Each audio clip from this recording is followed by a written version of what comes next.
Hello everyone.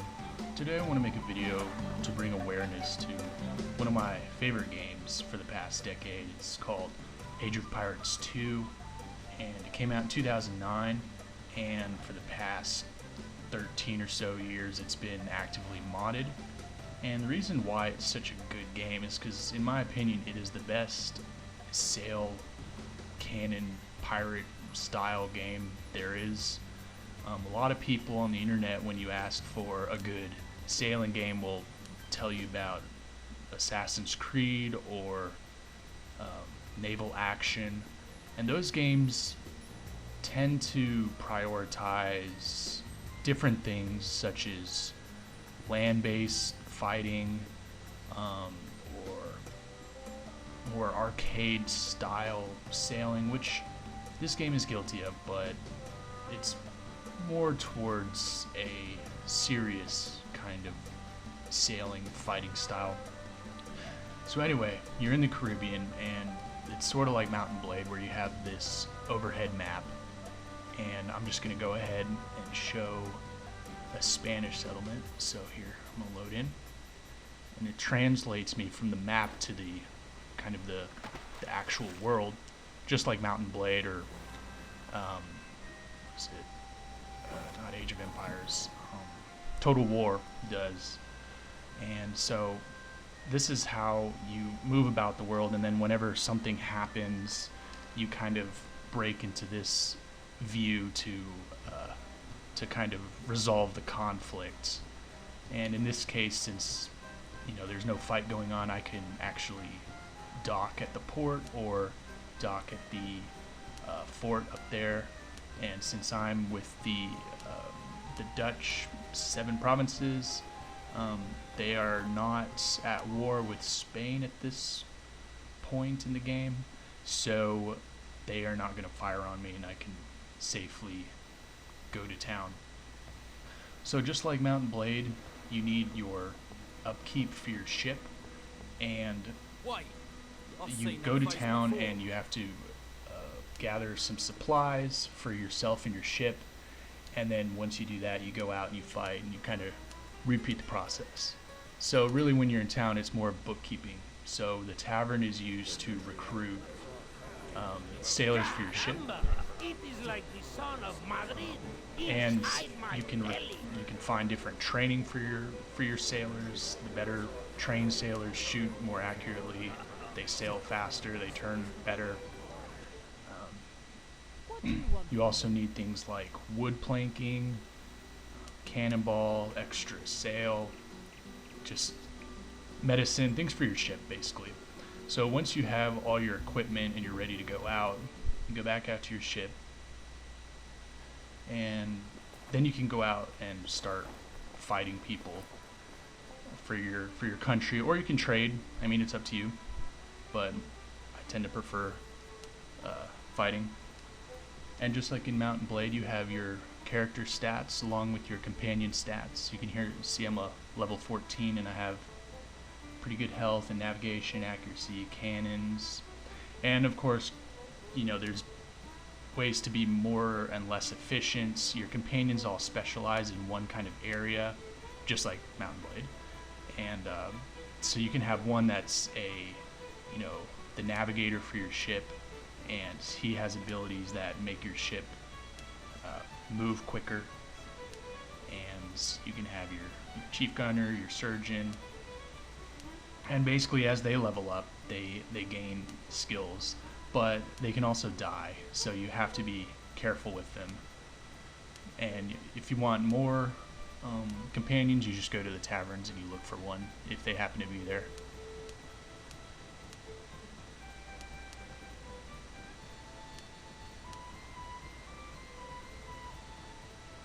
Along with your companions, you also hold your prisoners here, and you can even try to recruit your prisoners. Here's my quests. They're just generic. Here's the table that shows who's at war with who. You see United Provinces generally fairly peaceful because they're more mercantile focused, especially in the 17th century. Here's trade information, and then here's my items as well as my companions' items. And of course, I don't think you can change your companion items, but you can change your own. You can upgrade your own gear, give yourself better swords and pistols. Here's my ship. Just like the character, you can kind of mess with the ship. You can take it to pirate holds and they'll add cannons, they'll increase its speed. It's very expensive. Or you can buy ships, you can take ships, you can make your companions captain other ships, and you can control your own fleet. However, in this game, I'm more playing a kind of master and commander frigate style, where I'm a fairly well armed fast ship and I just chase down other ships and kind of outclass them. So here we have an enemy English ship that I'm chasing down, and you can see on the top right, I currently have the wind in my favor. You always want to be upwind. And I'm waiting for it to become daytime, and then I see the wind is increasing, now it's decreasing, and I'm going to engage. So it's going to translate where I am to where they were, so it might drop me in the middle, and immediately, you can start firing. Now I could have engaged from further out, but in this one I'm just trying to show things quickly. You can see based on the flags, he's sailing with the wind, so he's moving as fast as he can. The 3 bars above him reflect his health, his sail health, and his sailor's health. So if you blow up a ship's health, the whole ship sinks. If you blow up the sails, they kind of stop, and if you kill the sailors, they also kind of stop.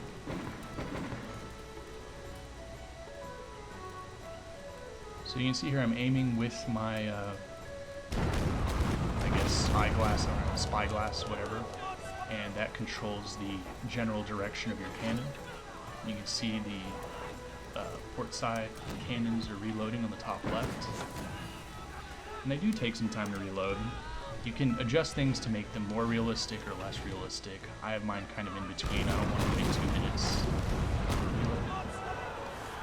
So you see I just hit that guy with a broadside, and since he's such a small ship, he raised his colors because he's not even going to try to fight. So from that point on, I could finish him, or I can go immediately take him, but I think for now I'm going to leave him and deal with the others and come back for them. So the wind kind of changed, and now we're sailing against the wind, which isn't ideal. I think it's called beating when you're sailing directly into the wind, and you kind of have to move diagonally in different directions to try to catch some of that breeze. And so the entire time you're trying to maneuver yourself to where you're trapping the enemy to where they can't escape, and you're slowing them down so that you can catch up and hopefully board them and then take their ship. The fastest way to make money in this game is to just take a bunch of ships without losing casualties. And usually the best way to do that is to just take out their crew, because if you damage their ship, it'll sell for less. So right now I'm just kind of putting some damage on them, kind of hitting their sails, hitting their hull, just hitting them all around. And then there in the back is an old-fashioned galleon. Now this mod has, I believe, over 450 different ship skins, and they are all from the 17th century, or I think by and large most of them are. And this is really cool because you see so many ships. If you know anything about the history of naval ships, the 17th century was just such a quickly changing times. I mean,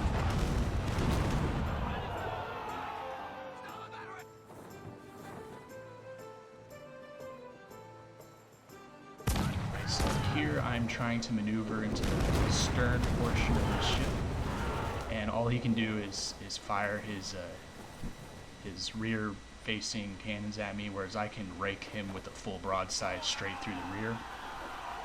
Now, unfortunately, raking in this game doesn't seem to be as devastating as it probably should be. There's really no benefit to doing so. The only benefit really is that they can't broadside you while you rake, but in in reality, if you rake through the rear like that, through the stern, you're firing cannons straight through the entire ship, and it should do more damage. So it's not fully realistic by that standard, but by other standards, it's more realistic than other games.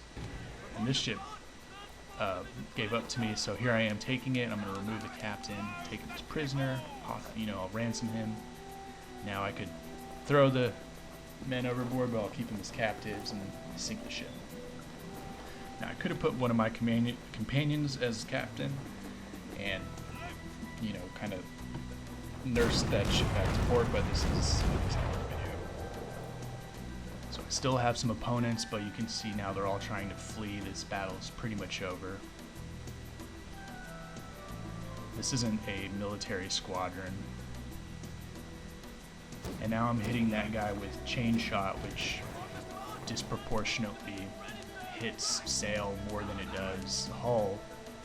And also, by aiming a little higher, you hit the sail. Just like in real life, I believe they would fire on the upswing of a wave. You have to fire a little higher to hit the sails. See that guy just looking for a shot at him. He's way out of range. But this little schooner looks pretty appetizing. Now I'm loading buckshots, which is basically pellets that are designed to destroy the crew, and the trade-off of that is obviously you have a much shorter range.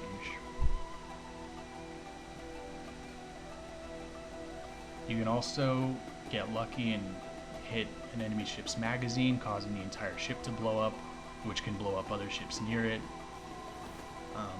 You used to be able to shoot off masts. I have seen it in this new engine, but it's fairly rare.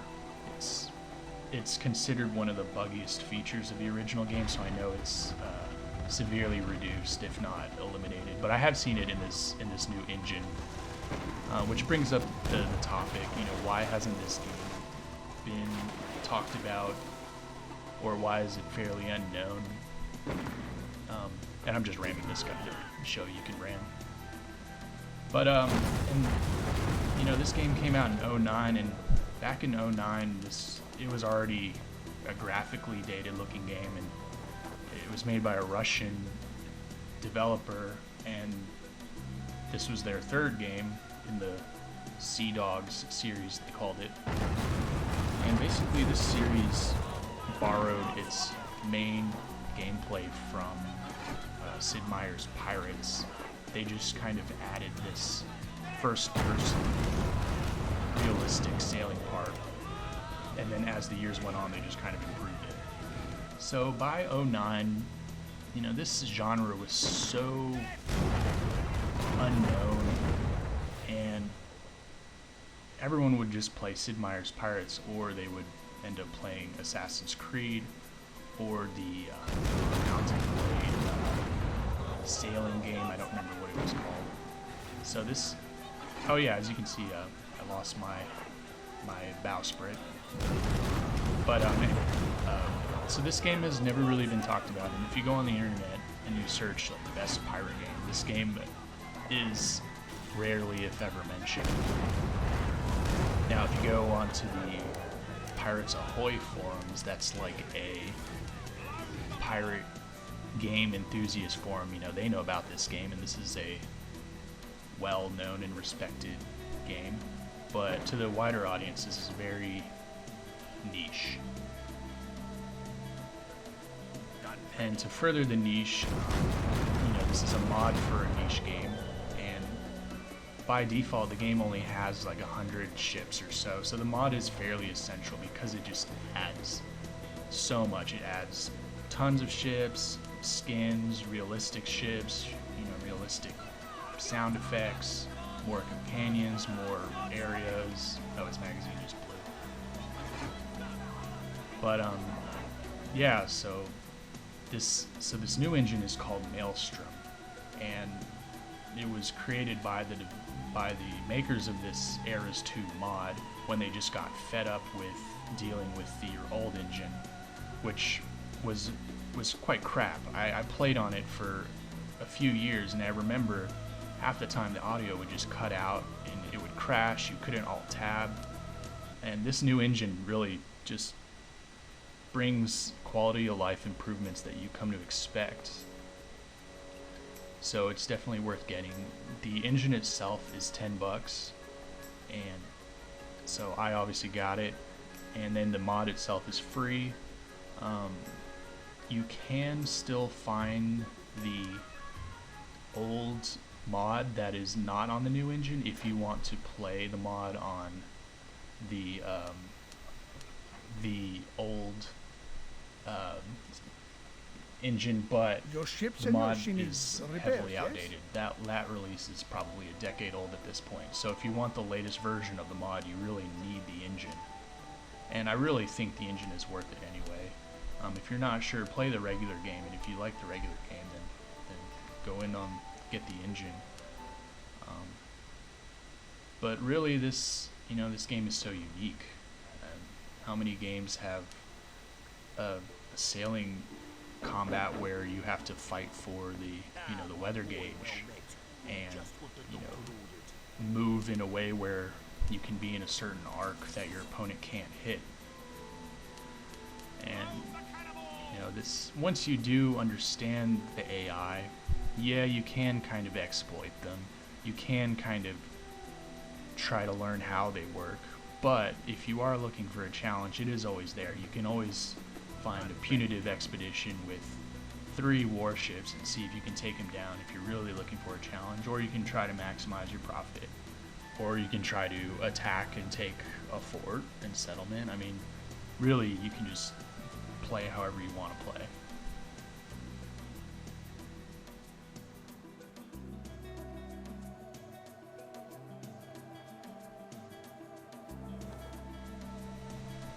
Now, sword combat in this game sucks. It's more of a function than than an enjoyment.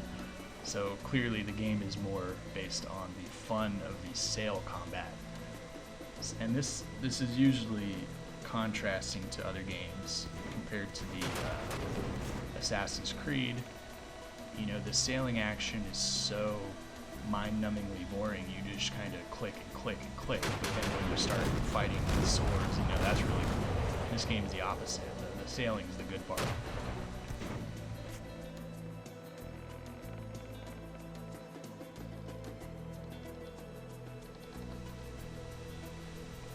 So anyway, I think this is a pretty good overview of what the game is, and if you want to check it out, go to the Buccaneer's Reef forums or their store website and pick it up if you like it, and try to spread the word, because really nobody knows about this game. And I definitely think it's worth a shot, especially if you like Mountain Blade style action RPGs. But anyway, if you like this video, leave a comment. Thanks.